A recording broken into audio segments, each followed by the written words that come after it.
Jangan boncengi makan bergizi gratis.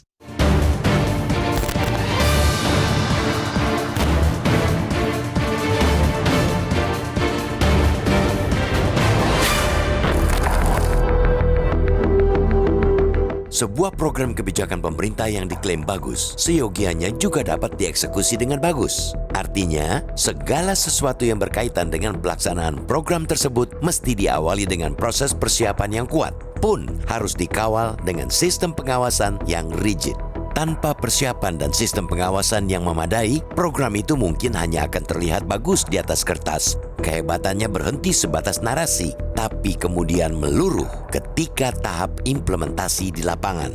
Begitulah publik memandang program makan bergizi gratis atau MBG yang hari ini resmi mulai dilaksanakan. Program pemberian makanan bergizi 1 kali per hari untuk anak-anak sekolah yang sudah diinisiasi Presiden Prabowo Subianto sejak masa kampanye pemilu 2024 lalu itu diklaim punya tujuan yang sangat strategis dalam konteks pembangunan kualitas manusia Indonesia.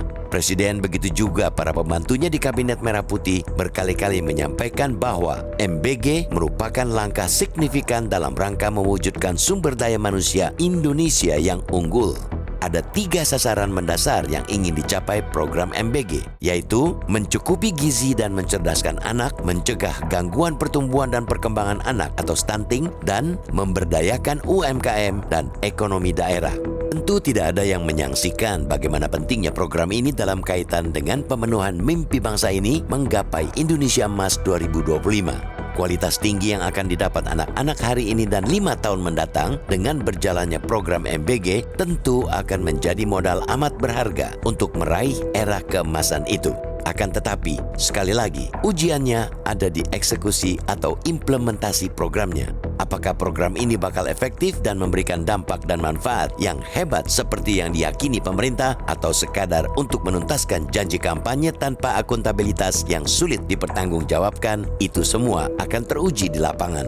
Karena itu, pelaksanaan program ini sesungguhnya membutuhkan kesiapan teknis yang mumpuni.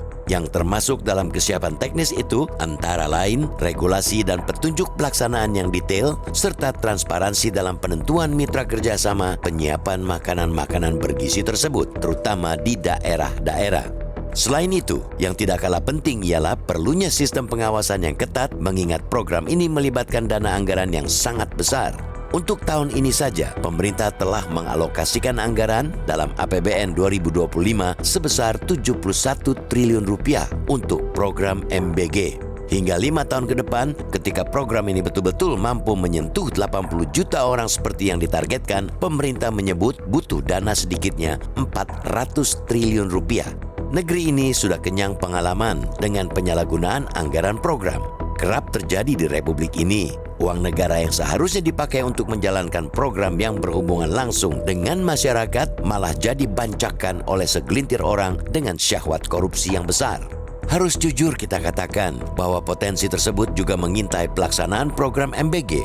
Pemerintah jelas tak boleh menyepelekannya jika tidak ingin potensi itu menjadi kenyataan. Mekanisme pencegahan serta pengawasan mesti diperkuat untuk menihilkan celah yang memungkinkan terjadinya penyalahgunaan anggaran atau korupsi. Itu harus dilakukan mulai dari tahap pengadaan hingga distribusi MBG. Publik barangkali masih bisa menoleransi bila ada hambatan teknis di sana-sini dalam pelaksanaan program tersebut. Sebagai program yang benar-benar baru, tentu masih bisa dimaklumi bila ada 1-2 kegagapan yang membuat pelaksanaan MBG tak seideal dan secepat yang diharapkan. Namun, masyarakat pasti tidak akan terima jika kebijakan dengan tujuan mulia tersebut malah dijadikan alat bagi sebagian orang untuk mengemplang duit negara. Maka, pertaruhan pemerintahan Presiden Prabowo tidak hanya terkait dengan keberhasilan program MBG itu sendiri, tapi juga bagaimana menghindarkan program ini jadi bancakan korupsi.